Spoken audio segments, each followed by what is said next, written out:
So a game setting, what's meant by a game setting? Well, a game setting is a big part of what developers think about when they begin to develop a game. Things that they consider about how the game will look, how the game will work, and there are different kinds of game settings, such as temporal, environmental, emotional, and ethical. So let's have a look at each of these in turn. So what is happening in the world at the time when the game is set? That's called temporal aspect.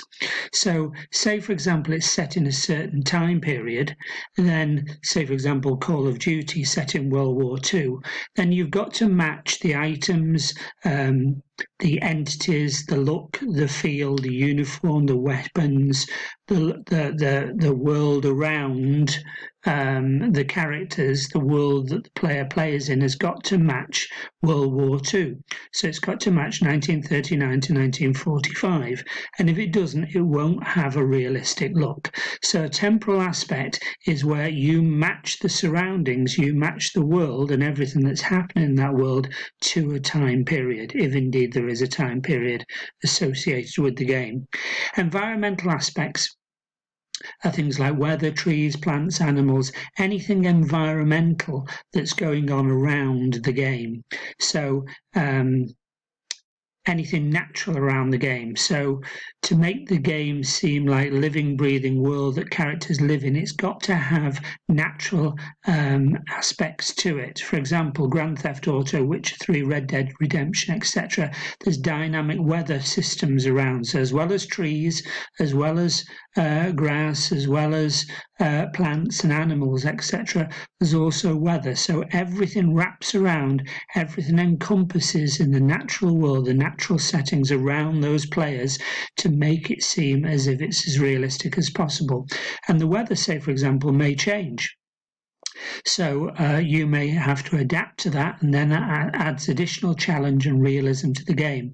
An interesting one is Tiger Woods Golf, where actually, because Tiger Woods Golf is played at set courses, then the course, the location of the course, then links to the Met Office, and the actual weather changes dynamically in real time. So if you're playing on a course in a particular location, then the weather at that time when you play that game in that location will match the real life weather at that time. So that's a nice little touch as well to add extra realism. So when you're playing on that course at that time, you are playing with the weather system, with the natural environment, the environmental aspect that is true to that location at that time.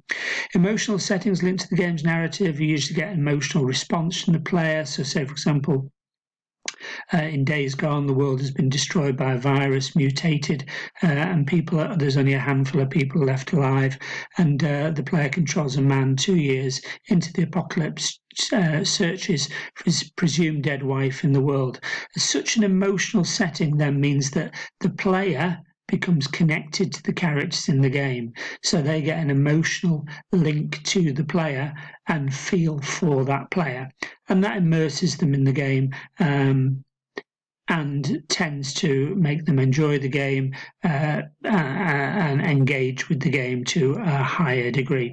Ethical settings are where a player then has choices within the game, and depending on their choice, it can affect the game outcomes. Sometimes it will affect the health of other characters in the game and may even lead to some of them not surviving within the game. So those are real ethical decisions that you need to make throughout the game, and similar to emotional settings, this makes the player make a moral decision and make them feel more immersed, more engaged with the game.